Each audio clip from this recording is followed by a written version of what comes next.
Okay, today is March 8th, 2021. The time is 6:31 p.m. This is the special meeting of the Southampton Local School Committee to discuss the budget. The agenda that was posted had a public comment section on it.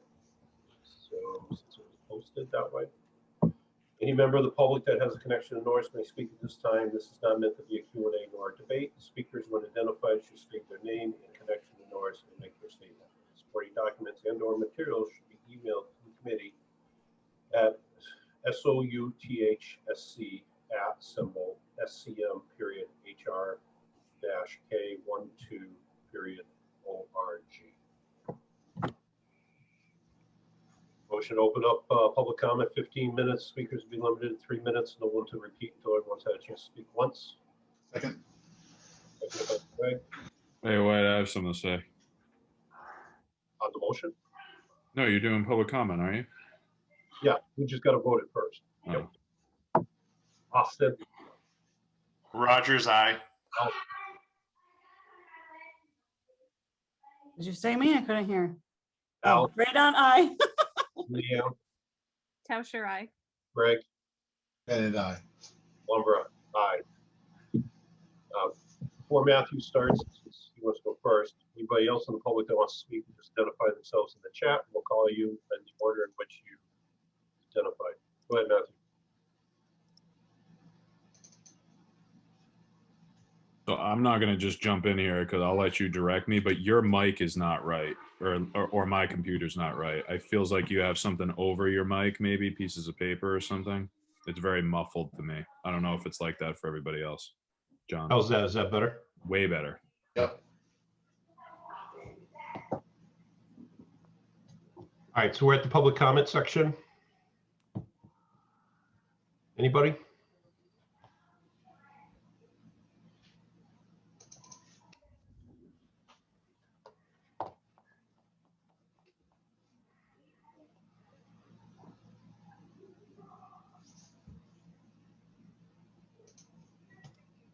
Okay.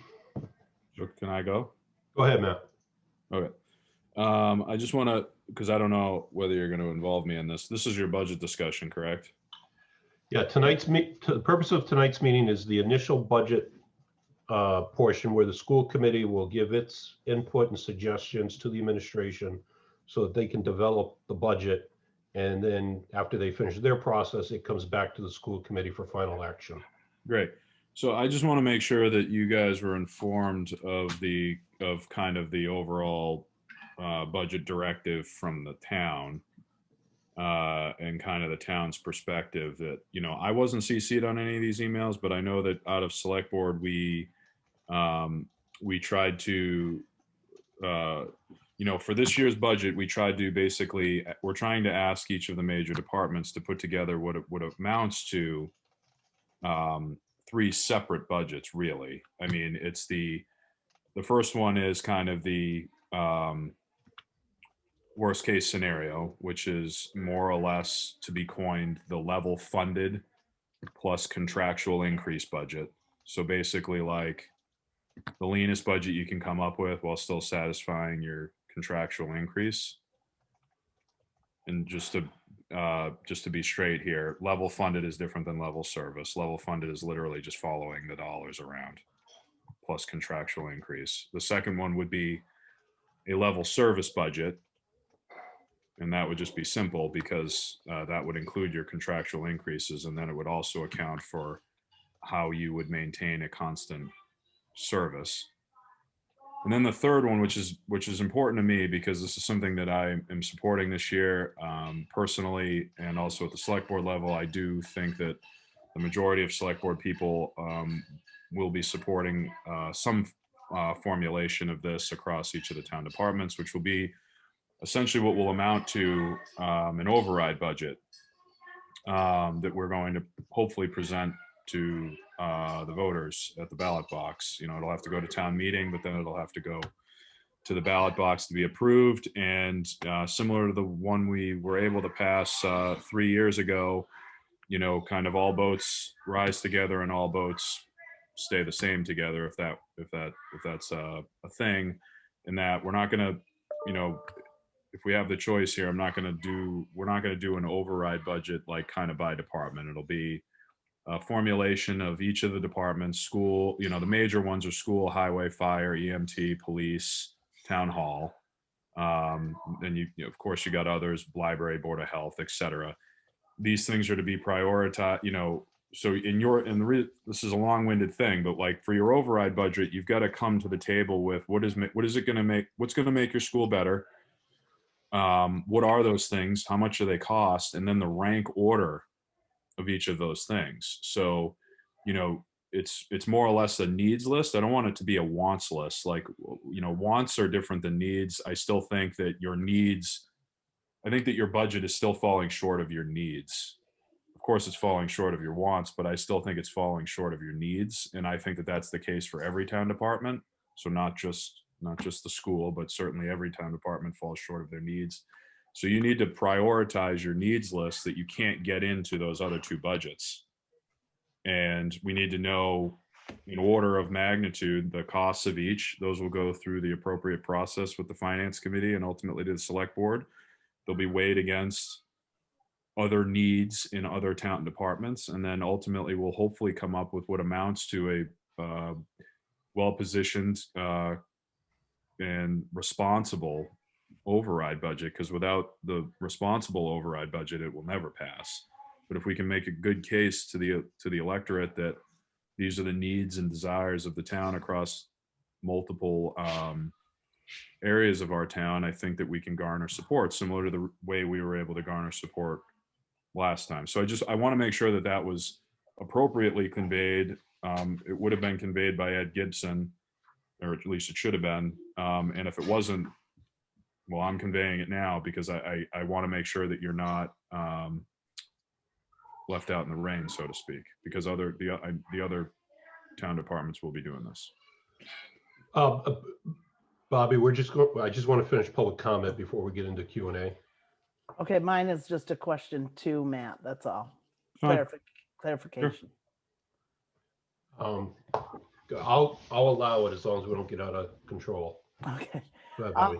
You said 3 scenarios. The first one you said was level funded plus contractual. And then the second one you said is level service, which is basically what you had said for number 1. So I just want to clarify, for number 1, are you looking for level funded or are you looking for?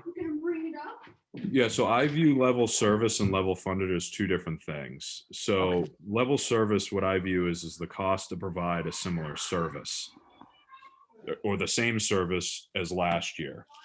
Level funded isn't necessarily the same thing as level service, because level funded plus contractual increases is what we're obligated, is literally the same number that you spent last year, plus only the amount that we are contractually obligated for. And so there is a scenario there for me where where certain services are actually lost because we're not obligated to provide them. Does that make sense? Like, Yep. You pay $100 for something last year, but you're not contractually bound to go up 5% or whatever the percentage is to $105. Well, then your level funded budget is $100.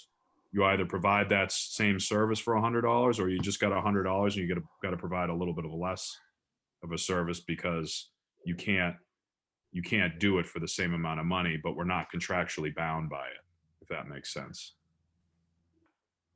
We have these across our town. Like if that doesn't like, I mean, every budget's different, right? So I don't know the intricacies of a school budget and whether most things are necessarily contractually bound, but we have plenty of things throughout our town that aren't necessarily contractually bound, but yet, the cost of goods, if you will, goes up every year. But we're not contractually bound to those costs of goods. So we've just got to deal with it. Okay. Are there any other members of the public that want to be heard? So identify yourself in the chat.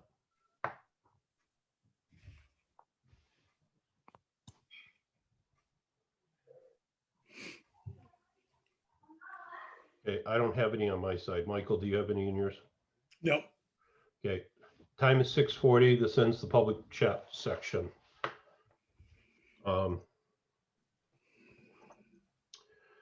Next item is, the only item left on the agenda is a discussion of the fiscal year 22 budget ideas and proposals.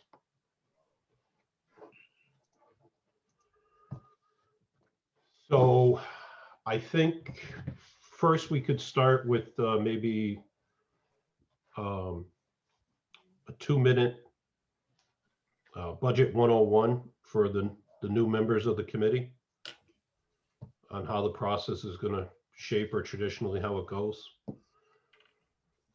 And I didn't prep Bobby ahead of time for this, but would you mind, Bobby? So are you talking just like time frame or?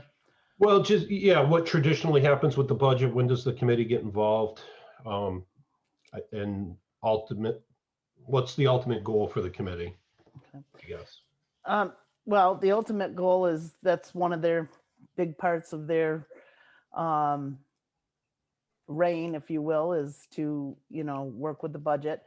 So it's, what we're here for tonight is to listen to what you folks are thinking of as far as putting through, like Matt just outlined, what he'd like to see or what is expected for us to put through the 3 different levels. So usually I can prepare that 3 different ways, and then we go back to school committee, and school committee would say which one we're going to end up sending forward. Hopefully taking in Principal Pluta's recommendations and Superintendent Sullivan's recommendations, as well as mine. But so that's how we start. So we'll start tonight. Then next time we'll bring actual dollars attached. And then we can see what that percent is, what it looks like for each one of those scenarios. When's the next meeting? Well, we meet every 2 days. But, Thursday. Okay, it won't be the next meeting. I know. Probably So- the 23rd or so. The regularly It would scheduled. typically be the 24th, but there's superintendent finalists that night. I don't know if you want to move it previous night. Okay, so around the 23rd or 24th. Yep. So Okay. let me just say one other thing. So Bobby, maybe for simplicity, because your budget is different. I mean, you guys have a different way of doing your budget because you guys have full control over your budget, which is a great thing. Whereas the other town departments their budget's controlled by the finance committee and the select board. So it's right. I mean, right, John, isn't that the case? Yeah, as far as I know, we only print one final budget goes Yeah. out. So I think then you should narrow it down to 2, right? Because you got to have. I need you. Here's the priority here. I need you to have like a needs list that's going to like, that would never fly in a normal budget year, right? I mean, you guys have to have a list of needs. So I guess you got to come up with your budget, which is the budget you're going to submit to the town and vote on and go with, and that you're going to be responsible for. And then the town's going to have to figure out the rest of their budget as well. Now, you also have to take into account, and Bobby will have these numbers. I mean, net school spending is what the town's looking at on this, right? And that's what select board and finance committee will be looking at with regard to, if we can't make the numbers work, how do we massage these things? And of course, these things will go back to you for a vote, as they did last year, during that difficult year. But like, everybody sees these numbers. But at the end of the day, I think probably what you need to come with is probably, as you alluded to, Bobby, is, what you would come with in a normal year, that's reasonable. And then I do think you really should be coming with a list of high priority needs that are defensible, with the background behind them and the cost, because you want to be included in an override if we're able to get it done. So I don't know how you do that. Superintendent Sullivan can hopefully help with that, and Bobby, you can help with that. You went through the override the other year, so 3 years ago. So we got to be ready for that, if that makes sense. Yeah. So Michael? thank you. Wouldn't typically at our next meeting, we would have it would be called a budget hearing, and we would present the budget, trying to be as, essentially, let's say, level service kind of budget. And then we're very used to having a prioritized list of additions. And then that's what we would be prepared to run by the school committee and see if you share that same set of priorities. And then you would be able to think that over. And then the following meeting, there would be a budget vote to Yeah. finalize that. Yeah, go ahead, Bobby. Typically, we give the school committee a chance before we hold the public meeting. And they have a longer time frame. I mean, Yeah. you want to get it to the town as quickly as possible, but are you proposing, Michael, that we do a public hearing at the next meeting where we're bringing dollars, or would it be after that? Oh, I see. So there's more time with the municipals, right? So Right, there could probably, right, next meeting wouldn't be the budget hearing. It would probably be the one after that, right? right, correct, yep. But we could probably next meeting bring some dollar estimates tied to some of the different initiatives to continue to get feedback from the school committee Yep, about that's- what they see as priorities, right? Absolutely, yep. Yeah, so I guess from my point, what I'd be looking for is, and it's kind of putting the first two proposals together, is, I don't want to see, I would prefer not to see a budget that contemplates reduction in staff. So that means, with the exception of two people at Norris, everybody's on a collective bargaining agreement. So what, moving those steps, moving everybody through, all the agreements will be in place by the end of the year. Nothing's in negotiations come the end of this school year. Everybody moves up. What's that dollar amount to maintain the current staffing ratio? I'm getting ahead of myself here, but I'm assuming that when I ask this question to Mrs. Pluta, she's going to tell me that she needs everybody on staff that's there. She doesn't have extra bodies walking hallways. So, right. And then I'm also concerned about not having a reserve of some sort, whatever that might be, because we spent a lot of money this year related to COVID. I don't think we have to spend all that money because that was one-time money that came in, but this is an open-ended question. When we finish this year, are we going to be set up so that we have another 60 or 90 days worth of COVID supplies to reopen the school?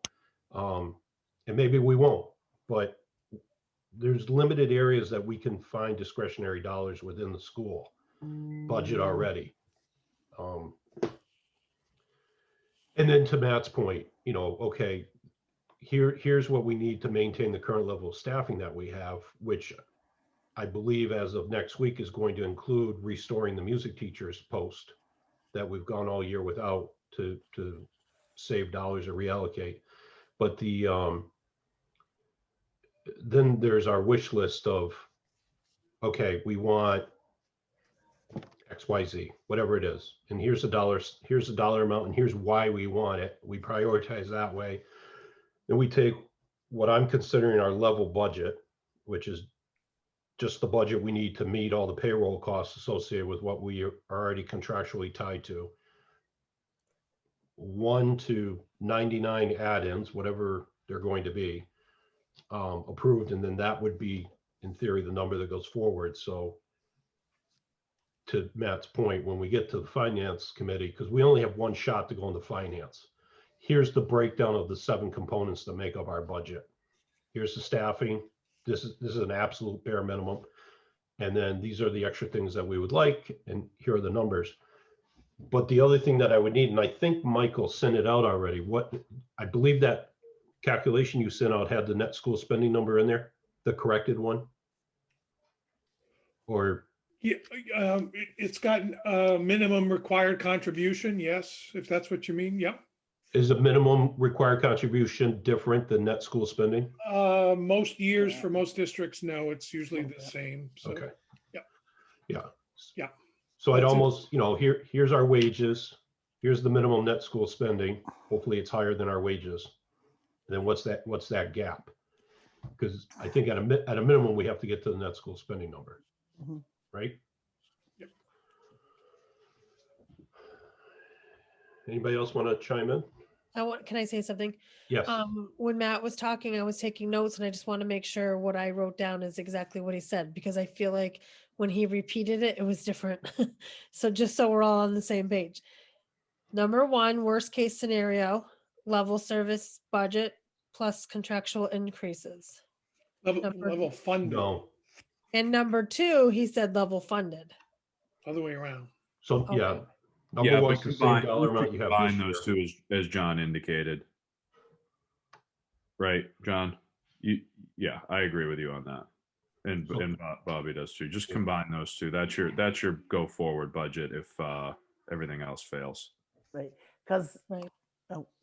to me, level funded means cuts, Yeah, because you have to satisfy those contractual increases within the current budget that you have. Correct. So level service means what you have now plus your contractual increases only.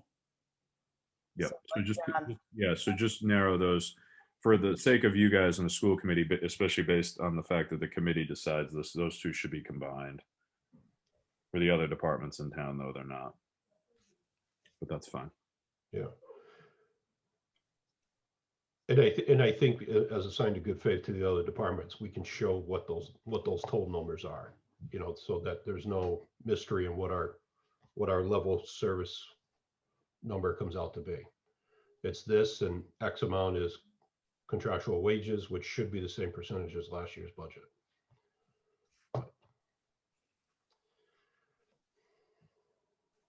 Do Okay. you want me to get into all of that right now? I was just gonna say, if everybody else is good, we can hear Okay. from Mrs. Pluta. Okay, so may I share my screen? It's accessible to you, yes. I am wondering. Okay. So this does not have numbers attached to it, but I met with Kate Mesmer and Kim Florick, who's here, the technology director, and Nancy, special education, and Bobby, and told them what I was thinking, and we kind of all had a great discussion together. And these are some of the things that I'm looking to add. So this is in addition to what my budget is already this year. So, and I can give you some of the rationalizations for this stuff too. That's what I figured this discussion would be around. So for staffing, increase one of my SLPs that's in preschool from 0.8 to 0.9, given her caseload of the number of students that she has, and the number of evaluations that she does and working in school and drop-ins. We need her to be on the same schedule as the preschool teachers, which are 4 full days and a half a day on Friday. Aliza, can you Yeah. define SLP? Speech language therapist. Thank you. And then this year I had a part-time BCBA in my budget, which I didn't end up hiring for yet. I didn't even post it because I think we used some of that money for a substitute teacher when I moved teachers to Florida virtual. And then I'm going to be looking to increase that to full-time next year. We have a few students in preschool going to kindergarten and students in preschool now, and getting more students in preschool that just have a variety of needs. And one of my teachers that is working now kind of has to differentiate herself in so many different ways that we're not able to provide the support that's needed in preschool and kindergarten. Board So certified behavior analyst. yes. Yep. So it would either be a BCBA, the behavioral analyst, or it would be a specialized teacher that comes from a sort of a therapeutic setting type of teacher that can deal with students who are high cognitively, however, they have social emotional needs. And this is, like when we added the language-based classroom teacher, where we were now able to host students and give them support in reading that they needed so that they wouldn't go out of district to White Oak. This is similar, where we're going to support students in the building in a therapeutic setting so that we wouldn't have students going out, and be supporting our preschool and kindergarten. students.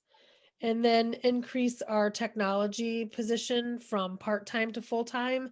This is something that I feel like we've needed for a while. I had put it in the budget a couple times and we had to cut it because the budget didn't get passed full the way that we wanted it to. We only have a part-time technology person in our building for 500 kids. And now that we have one-to-one devices, and we have all this technology increased in our building, I really feel that this position needs to be increased. Lisa, do you want, or Ms. Pluta, do you want to take questions as you go, or do you want to wait until you finish the whole thing? Let's wait till I get finished. Is that Right. okay? Yep. Okay. For special education, I would want to add a full-time special education teacher. A couple of years ago, we moved a special education teacher position to a special ed team leader position, which of course we needed. And now that we have that addition, it's wonderful. However, we're finding it very difficult to meet the needs of all students in special ed because of that. And I have 2 reading specialists in the building right now, and one of them is a certified special ed teacher, and my ELL teacher is also certified in special ed. And I find that we are more and more pulling both of them to take a special ed reading group because we don't have enough special ed teachers to service the number of special ed students, and we really shouldn't be doing that. So this would increase the special ed teacher for the amount of caseloads that we have in order to meet the needs of all students. I'm going to jump over technology to curriculum. So I think that what we've done, and I can't see everybody, so I don't know who I'm talking to. Hold on a second. What we've done over the last few years is ordered and paid for some of the things that we need for the following year with money that was kind of left over from this year, and so we didn't really put exactly what we needed in the budget because of that. However, now I'm putting it right in the budget. Foundations, the Haggerty materials for teachers, math consumables. Now that we have a new math program and the students are using those workbooks, we need to order new workbooks. That needs to go into the budget. Also, license renewal. And we're really, really thinking about these numbers because we had every teacher in the building and every paraprofessional had a Zoom license this year. We're not going to have to do that next year, hopefully. As we continue to move forward till the end of this year and students return, I think we'll have a better idea of what fall will look like. And I don't think that we're going to need all those Zoom licenses in the fall. Renewing our keyboarding without tears, our FastBridge and our Cami tool, those all cost money. So I need to put those in the budget. We also, as you know, have increased our substitute line because of the increase in daily sub rates that you approved a couple meetings ago. And then I need to add increased money for professional development because we're getting this new reading program for the fall. So I would like to pull teachers in either prior to school starting or when school starts after school in order to provide professional development to teachers on that new reading program. I skipped over technology because I was going to have Kim, if she wouldn't mind. I can say it. I just don't know what I'm talking about. Lisa, I can jump in if you want me to right now. Okay. So under technology, Elisa and we spoke about the internet costs. As you know, we moved to fiber services in this year at the school, and so that comes with an increase in costs as well. That's going to be ongoing to maintain those fiber services. Mosel, managing one-to-one devices. It's a mobile device management system. This is how we have been able to successfully maintain and manage all the devices that we put into the hands of students. And I foresee that, this will be this tool really we need to keep that cost going forward to be able to maintain our devices. There is a new cost in here, this class link. It's a rostering program that I'd like to use that's going to help us with provisioning accounts and all of these other systems such as keyboarding without tears and FastBridge and so on and so forth. So those are the groupings or the major ones under technology. I won't muddy the waters with getting into it. There's another thing that we talked about too, but I can bring that up sometime later, and it has to do with our E-rate funding. But we can get into that later. Okay. Any committee members have questions on this list? I wanted to ask a question about the reading curriculum. So I believe that was the thing that your curriculum committee or curriculum group was reviewing Yep. right now for fall. Is that Yep. right? Right now to purchase before the end of the school year. That money is currently in my budget to purchase that reading program before July 1st. And is that projected to be active in the fall, or how long does it take to Yes. implement? Yeah, we want to have professional development as closest to the beginning of the school year in order to use that reading curriculum. And does it cover, is it K through 3 or is it K through 6? K through 4. K through 4. Okay. Thank you. Sure. So just to follow up on that question, since that's where Austin started. So there's a fixed number in the line item, and I'm trying to find the current budget so I can reference it. But there's a number in there. I want to say it's like 40,000. Does that sound right for the reading I curriculum? believe so. Yep. Right. And the previous year was like 25,000, and we bumped it up to 40. Yep. And I think the intent of the committee would be to try and hold that at 40,000 a year. So I know you don't have numbers here, but is 40,000 sounding doable for foundations, Haggerty, and math consumables, or are you looking for something above and beyond the 40? If we assume we're going to hold flat at the 40,000 because that is discretionary dollars, we're not going to ask for an increase on that. We're just going to hold that. I guess that would be my follow-up question when you guys come back, is how much under your curriculum bucket gets taken care of? Because I view that as a one-time purchase.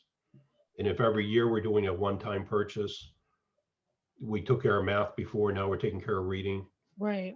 I think $40,000 would be perfect in my curriculum line in order to purchase these things on a yearly basis and Okay. continue to fund, because even with the new reading program, I'm sure there will be things that I need to reorder each year.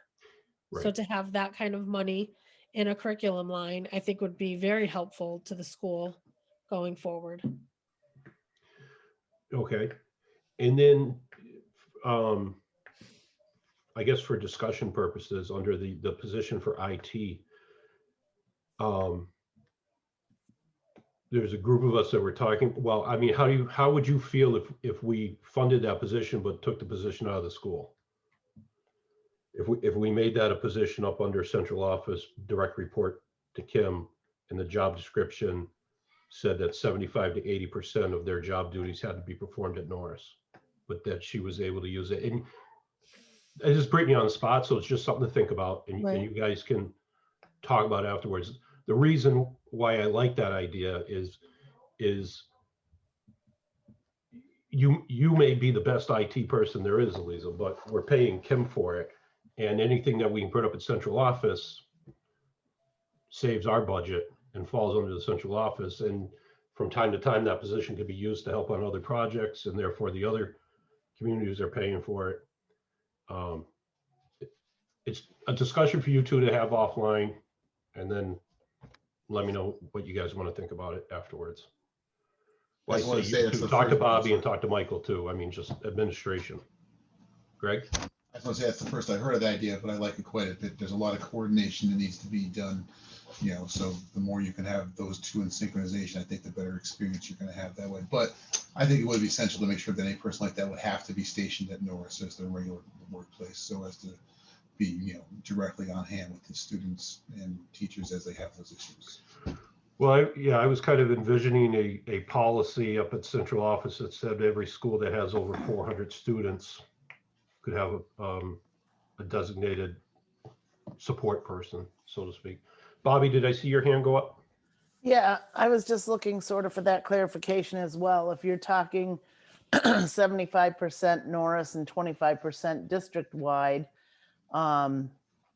we've already had two budgets that have gone through and are finalized.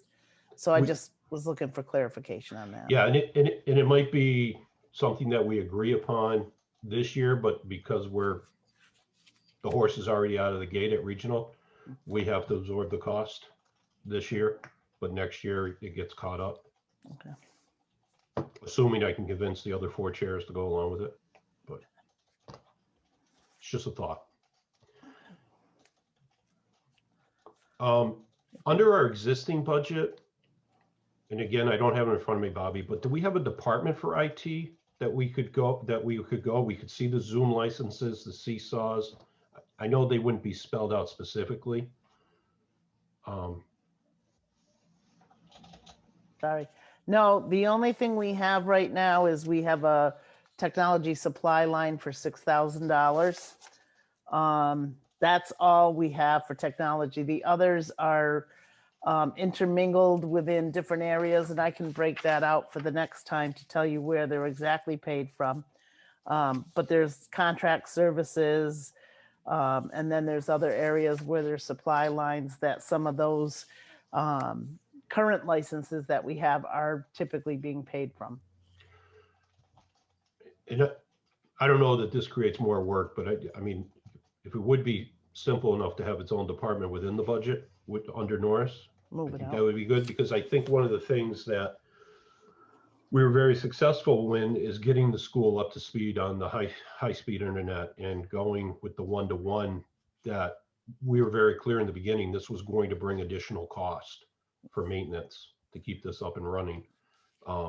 It might be good down the road to see it in its own section to justify it. It's just a thought. Are you talking just the internet piece? Well, I'm talking like all the costs associated with the IT infrastructure of Norris. Infrastructure, okay. You know, the internet, the Zoom licenses, Seesaw keyboard. I don't know. If all the servers are on the cloud now, but if we have land-based servers, there'd be costs there. I can get those broken out for you. Thank And you. that's know where that I we was can- like, oh, sorry, Michael, go ahead. We may not be able to move where some of those reside, because DESI has rules about that. Like some of the software costs that are for instruction, they probably need to sit in an instructional line, but that doesn't mean they can't be, that we can't draw those out of the budget and present them as part of an IT set of IT expenditures. Right, you couldn't move, for instance, the internet, but you could move the licenses and that sort of thing out of where they currently are. Because you have like tech hardware, tech supplies, tech maintenance, that sort of thing. And that is under the instructional. So that's an excellent point, Michael. Kim Florrick's looking to talk. Yeah. Yeah, I do maintain, I think Bobby, and I think Bobby, I've shared this with you before. I do actually maintain a spreadsheet called All Things Internet. That's what I term it. But I tried to think about all the things that are technology related in the school, whether it's licensing for our administrative systems, our curriculum related systems, hardware and whatnot. And I try to throw it all, regardless of funding source, into a spreadsheet so I get a view of what tech, if you want to term technology, all of those things in one bucket.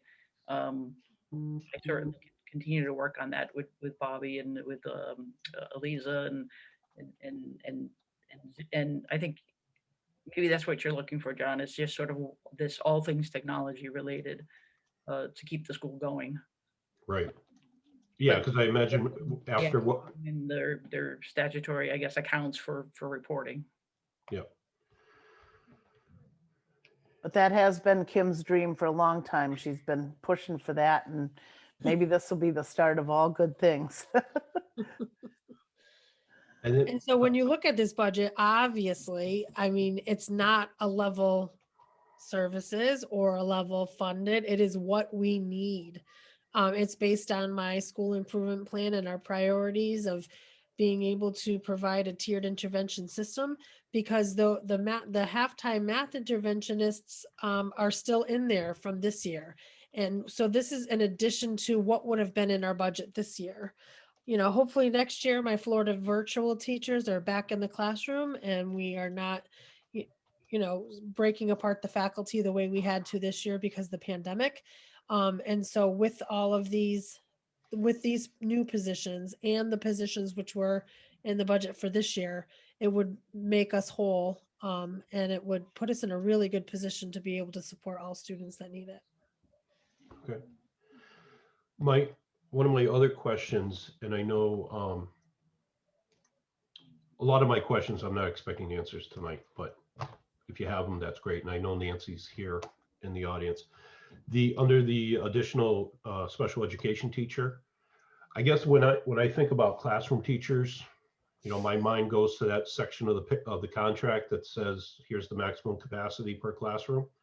So if, say it's 20 and we have 66 kids in a grade, well, then I know we need more than 3 teachers. So is there a ratio for, you know, how many identified special ed children there are within the school, to say for every 20 there should be 1 full-time or not? And then if there is, what is our current ratio? I'm assuming that will drive support for an additional staffer. Right. I'm not sure if Nancy's there she is. I don't have those numbers, but what's happening right now is that there's 1 special ed teacher covering 2 grades. Right, Eliza? Yep. Oh, yeah. So actually we have a special ed teacher that covers K-2, and kindergarten probably has the least amount of special ed students, but they get identified over the course of the year. So then her caseload kind of gets larger at, you know, 3/4 of the way of the year. And then we have 1 teacher that services 3rd grade, 1 teacher that services 4th grade, and then 1 teacher that services 6th grade.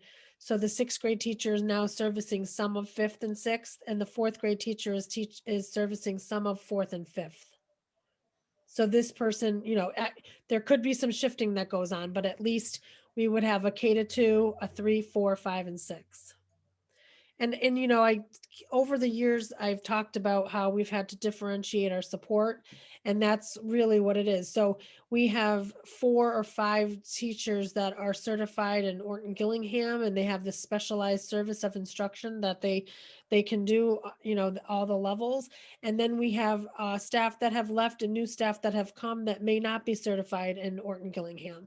And then there are students, maybe there are students in 4th grade who need the Orton Gillingham, and there's other special ed students who don't need that level of service. So why have that teacher take, you know, the entire 4th grade when that teacher could really focus on the Orton Gillingham kids in 3rd and 4th grade, and the other teacher could focus on the students who don't need that level of service.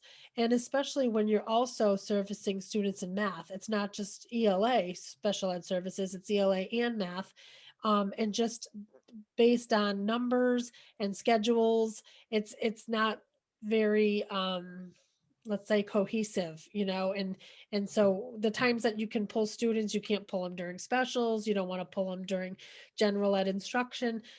It gets a little difficult. So having the number of special ed teachers match the grade levels, I think it makes it a better situation.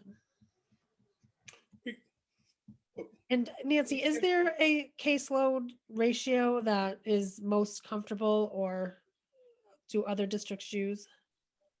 Well, at the elementary level, I would say, you know, 15 to 20.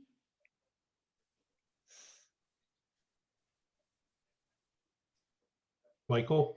And we can bring, when we have a more formal budget presentation, you know, we can bring those numbers. Yeah, I can. Level. Also, I think we'll want to speak to the budget implications for our efforts to provide intensive reading support that keeps us from sending kids out of district. Yep. I know that's a big emphasis, and we'll want to spell that out clearly for you at a future budget meeting. Yeah. I just, for one, I know, you know, after last year, when we get to the end of the road and we're at town meeting trying to get the vote, the more statistical data that we have, the easier it is for me to get up and answer questions and speak versus going back, although I know Eliza was behind me the whole time, feeding me answers, but. Does any other committee members have questions? Yeah, or I do have clarifications? I have some questions. So first, some of them are basic, like what is Haggerty? Is that language? Haggerty is a new phonemic awareness program that we implemented this year. Foundations is for phonics, and then the Haggerty is for phonemic awareness. And we had found that our students were lacking in that understanding, and so we purchased this year this Haggerty model, which is not very costly. And one of my teachers voluntarily went and got trained in it, and is now providing that to all students. It also was good this year during the pandemic because she wasn't able to take small groups of students for reading into her room. So she found a way to be able to support all students in the general ed class. And so when we're thinking about what kind of recovery efforts are going to happen, whether, people may be needing more math intensive support, things that I picture can't happen well over Zoom and got lost, and reading. We have math interventionists. Do we need to, and reading in the budget right now as level funded? Was there anticipation that we would need to increase to support, lost learning that we're not sure about yet has happened? Right. I did not increase. We never had the opportunity to even do it this year. So I feel that with 2 reading interventionists for the younger grades, K to 2, and 1 reading interventionist 3 to 6, which is in the budget, but that teacher was moved to Florida virtual, and then 2 part-time math interventionists and the sped positions, we would be able to be where we need to be. Okay. Anticipating we won't have Florida virtual for. Exactly. Okay. Yes. So then we'll be getting at least 2 back. Got it. And then my next question was, so music has been off we haven't had music, but now music's coming back as part of our current budget. So then that just moves forward as full-time music is adding back into a special. Yes. Okay. And then my next, if we're going to bring up wants and would really like, and I hope I don't make people's heads spin on this one, is one of my dreams really is to optimize foreign language. There's no foreign language. So pre-K to grade 12 for foreign language would be ideal, not starting in 6th or 7th or 8th grade. I think we start far too late, and I've been reading that there's updated guidelines coming from DESE starting at foreign language at pre-K to K, and thinking post-COVID moving forward and what our kids will need in this generation. Is there any plan or any discussion about, foreign language and adding that to our Norris?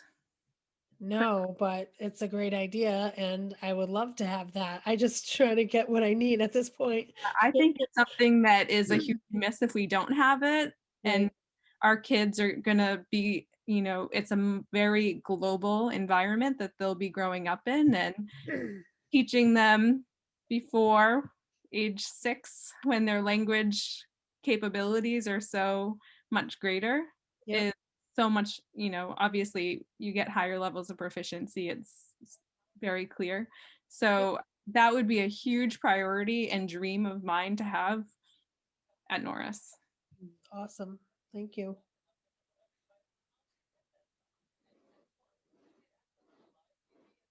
So kind of along those lines, if I were going to have them learn languages, in contrast, I might not have it be foreign. I might have it be data and coding. I think that is a big growth area. Just in the future generations, we're going to be using, that's going to be more integrated into everyone's job, like the ability to code and to work with data sets, and the ability to, the cursory reading that I've had on it is, they said rather than having a breakout class to do that, finding ways to integrate it into the regular curriculum. They said second tier is to like have a breakout class where they learn coding or whatever, but if they don't know how to use it, then they're not going to use it. It's only useful if they can put it to work. So, that might come more in the form of, curriculum and PD rather than staff. But, if we're dreaming, then I would like to see kids coming with, because it's the same sort of concept, like kids have the ability to absorb language. And so it's just, what are we putting in them? And so it could be foreign language, it could be data sets, it could be coding language. I think all those would be helpful. Is there an official recommendation on age for that, like we heard for the foreign language? Just a thought. Not that I've seen. I mean, they're right now they're trying to push it down from college into high school.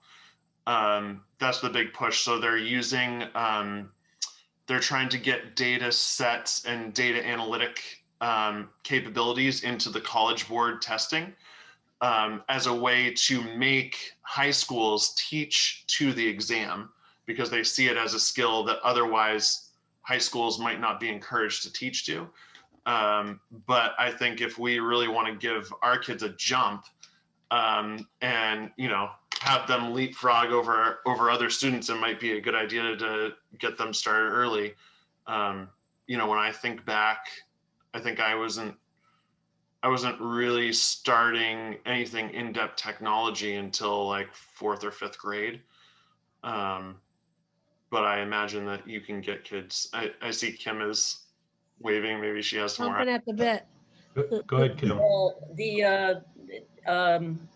I'm not sure if you're familiar, Austin, with the digital literacy computer science standards. Or Greg, if you've heard of digital literacy computer science standards, and they're, I have, I've talked to Kate a bit about it, and I wanted to start a group of teachers to start looking at and unpacking what that means across the district, and that just never really occurred because of COVID. It's been something that's been on sort of on the list of things to try to get together and talk about what digital literacy computer science standards mean, and unpacking that, and and it is a curriculum effort. And whether, I do know that Patty Murray is she's actually creating use of, for her lesson plans when the kids are in the library, and she is tying those lessons to the digital literacy computer science standards. We do have a couple of other folks in the district that are very well versed in that. And the year before we actually met as a group, and we talked a little bit about that and what that might look like. So I think that's the avenue is looking at what Patty is currently doing with her technology classes and in the library, and bringing it to the next level, which is really getting a more groups of teachers together to unpack those standards and see where they fit and how, and identify gaps. And I'd like to see, that sort of, spread out through all areas of the curriculum too, branching out to, in all the ways that the, interdependencies you have in different areas of that.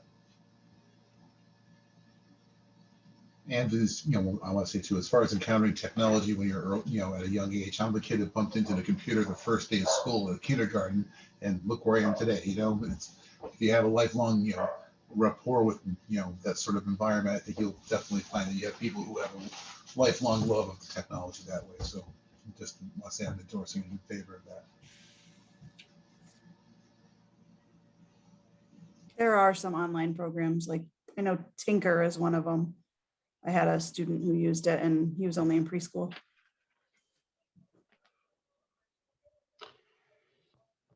I don't believe this is going to impact the budget at all, but I'm assuming that we're going to be looking to have the committee vote for September to restore busing, but that I don't believe that'll negatively impact the budget.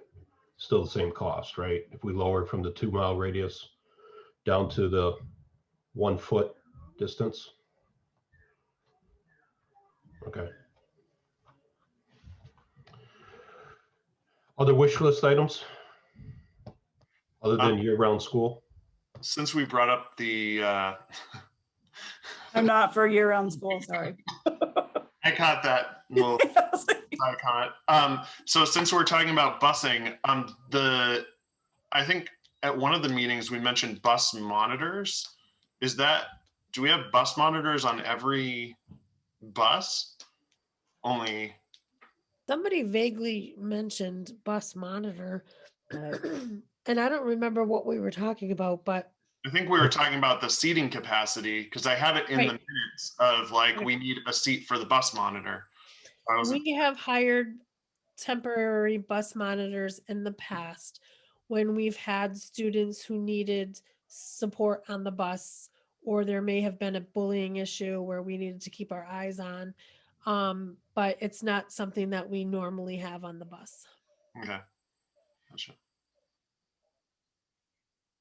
And then as far as assessment, do we have the tools that we need for screening purposes? Like sort of how, we were able to identify in the younger grades how phonemic awareness was a gap. Do we have the assessment tools we need for math and reading specifically? Yes, that's FastBridge. Okay. It's an interim assessment that we use 3 times a year at school. Yep. In all grades, K to 6. And do we need any other screening tools? Identify? Well, so each year not each year, but I'm not sure how often it is, and Nancy, you might know, but we just purchased some more evaluation materials for special ed, and that money comes out of my special ed budget. We do screenings in the fall and in the spring with prior to kids coming to kindergarten or preschool screenings too, but all of those are already purchased and reusable.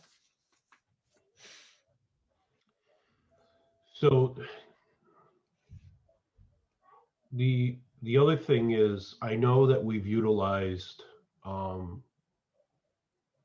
believe for the most part, all our reserves in response to COVID-19. There might be something left in there, but I'm going to the assumption right now that that's going to be zero next year or very little, not what it was. So I wonder if last year we used it to fund shortfalls in the cafeteria and in preschool. So I'm just wondering out loud, are we going to see those shortfalls again? And if so, do we need the budget for them since we won't have the reserves to backfill? I think we are going to have to do some of that. We have very little preschool funding coming in this year. I think typically, and I haven't gotten the figures from the person who does all the billing, but typically we take in over $50,000, and this year we might take in 14, somewhere around there. I haven't got that clarified, and I will have that for the next meeting. And the same with school choice. I mean, we're definitely dropping our balances down, so it's something that I would definitely have you folks consider when we are doing the budgeting. Just how far do you want to push those limits? Would it be appropriate for, because I think the two primary spaces is the preschool and then for the support staff in the cafeteria. And by support staff, I'm the Monitors. The monitors, okay, thank you. Yep. Would that be something that would fall into the regular budget if we needed a one-time replenishment for that deficit? Yeah. Well, yeah, you would put them into the regular budget, and that would decrease the use of your other Right. revolving funds. And we did not move forward with purchasing the second van, We did not. Correct. which just makes us another year closer to having an issue, right? Right. Okay. So are we including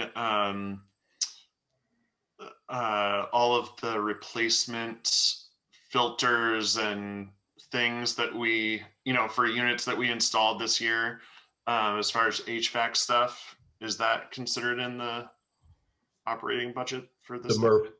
The MERV well, 13s. MERV 13, did you renegotiate a contract for more than? Well, I sent that to you and Michael a while back, the cost of how much it would be to replace them.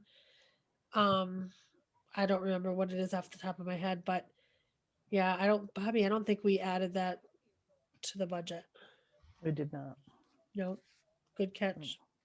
Can I go back to the van? You guys trying to do that in your budget, or are you trying to send that to capital to the town? We originally were looking to use it out of the receipts from preschool. Because to purchase another preschool van. I think a 5-year lease. was Purchase what we were another looking at. one, or to replace one? Well, that's breaking? Temporarily, we probably have 2 years of overlap with both of them. Now we're down to 1 year before we'd have to replace it. Do you already have to, or do you only have one We only have one. hired one? We only have one, the current one. The replacement one, we were thinking of getting and adding a wheelchair ramp onto it for future needs, which is where I think the $40,000 came in, or that's just a number in my head. I think it was 50 something. Where is this van paid off right now? The tired one? Yes. I mean, where are the receipts going now? And are they not going into like a, That's the preschool money for folks that pay to utilize the preschool, but because of COVID, we've only collected 25% of what we traditionally collect. And we need that to pay the staff. no, I get that. I'm just trying to figure, I guess what I'm just trying to ask is like, if this is a pure, capital item, it should go to the capital committee in town. It is on the capital plan. However, we started talking about using the preschool money to replace it. So it's sitting there. However, I didn't put it in last year because we were looking at other things. It's still there. So when Ed sends out the paperwork for the capital items, we have to take a real hard look at what's, rank what's most important right now that needs to be done. Sure. I mean, but just bet, and I'm not trying to pry too much, but like like John, it sounds like this discussion was taking place prior to COVID, where the discussion was to maybe use preschool receipts to pay for the van. Well, we've been collecting preschool receipts for years, so Right. if there's a pool of money there to be able to use for a van, then why hasn't it amounted in an amount of money that would allow you to pay for a van? That's question number one. And number two, if the answer is, well, we haven't amounts the money because we're using it to fund another resource, then aren't we splitting like another needed resource year over year? Then aren't we splitting resources? And really, aren't we just back to this is a capital item that the town should purchase? Like, I'm trying to help you here, but at the same time, like if there's preschool receipts that are just sitting in a bank account, more like an enterprise fund, then we should use those. But if they're being used for other things, then we really shouldn't be, if that makes sense. Bobby? Yeah, so I'll give you a little bit of background there, Matt. So our balance, which is held at the town, as you know, in the preschool revolving account, had a balance that was getting up pretty high. So we thought we would be able to maybe take that off of the capital plan and do it through our revolving account using the lease program, which is not your typical lease if you were to go out and buy a car. It's a 3-year lease typically that you would get, and you would own the van at the end of it. However, COVID struck. So last year we didn't get the receipts that we typically do. This year we don't have the receipts that we typically do. And we still used, I think we were spending like 68,000 in teacher salary and para salary out of that fund. So our once higher balance that we thought maybe we could do something with has plummeted. Okay, I totally get it now. Yep. I appreciate it. Okay. So then maybe we're back to a capital item. I'm just trying to help here. Yep. Yeah, it'll take you a few years to grow that money back. Yeah. So I would say it would probably be best back on the capital list. And I think it goes on the capital list with the story you just gave, Bobby, that this is why it came off last year, because this was the approach we were going to take to do it. But then when COVID hit, luckily we hadn't signed the lease yet, and we were able to absorb the receipts and keep the staff on that we had to anyways, for those kids that did come in. Right. And just to put into perspective a little bit, if you did have a second van, not to say that we would, because I don't know how long that first van is going to last, but just say you did, and you had an out-of-district placement. Currently, the high school helps with their vans as much as they possibly can to keep the cost down. But at this particular time, if you didn't, the cost for one student to be transported through Van Pool is $220 a day. So that's really, and that's COVID pricing that they have right now, but that really adds up quick for one kid. So I think looking into vans is not a bad idea in the future. Okay. Other thoughts, comments, feedback? If there's anything besides the, maybe an extra special education teacher, but anything we need in order to be able to serve more of the kids that might go out of district, I'm very interested in that. So I don't know what that entails, or where the gaps are currently, or even, how many kids we would be able to, by any additions that we could make. Like there are some disabilities that they just need to be in a specialized, setting for whatever reason. So we might not be able to do that, but if there are any ways, that we can't serve currently that we could. I feel like we've done a really good job trying to make the support for students a wider range of how we can get those kiddos.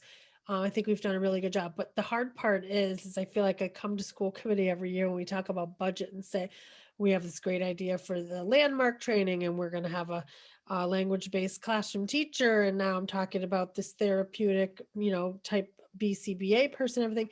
There is always going to be a time when there's a unique kiddo that comes in that has different needs that we may not be able to meet at Norris. And we all start to sweat. We want to be able to service the kids at Norris, and we know that the best setting for them is a general ed classroom with support.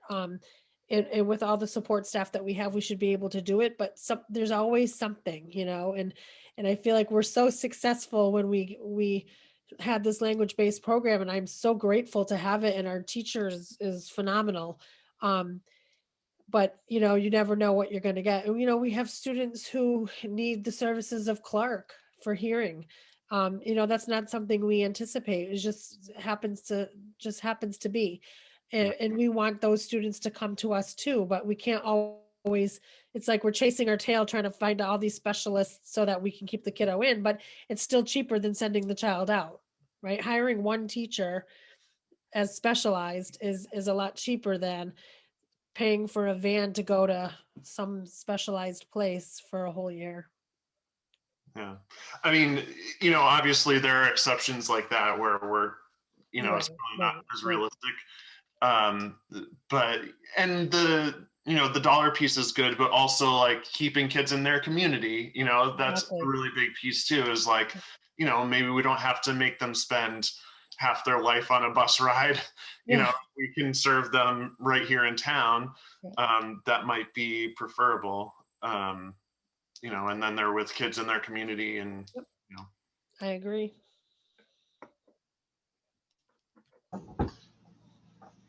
And Eliza, I'd just like to, make sure that your request also reflects what the layoffs that we did 8 years ago now that we are made fully whole from those that we kept talked about so much over the years to, restore ourselves to where we used to be.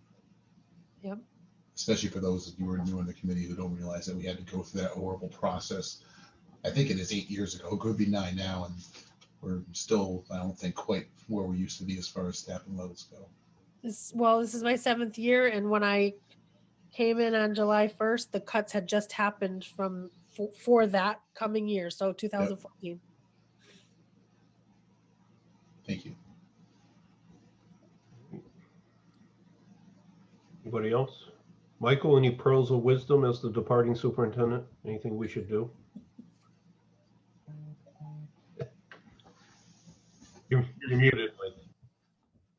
I think we just need to come back with a compelling story about how the things that we want to invest in will make improvements in exactly the places you've described, whether it's reading proficiency or keeping kids from going out of district or reducing school choice out. I think, tonight was just the beginning of that conversation, and now we have a better sense of what details to bring back to you to kind of support what we're looking for. All right. Well, I think on behalf of the committee, I appreciate everyone's time from central office coming in tonight, Matthew for coming in. I think this is a good spot for us relatively newbies on the committee to get a good understanding of this, and then let you guys do your work, and we can sit back and wait to see what you took out of it and what you're willing to propose to us to consider. So I thank you in advance for all the hard work you're going to now do on our budget. Thank you. If there's nothing else, I'll entertain a motion to adjourn. So moved. Seconded. Seconded by Greg. Roll call. Allison, Right on, aye. Julianne, Tauscher, aye. Greg, And did I? Austin, Rogers, aye. and Lumber, aye. The time is 7:40 and the special meeting of the Southampton School Committee is now adjourned. I'll shut off the recording. Thank you, Thank you. everybody.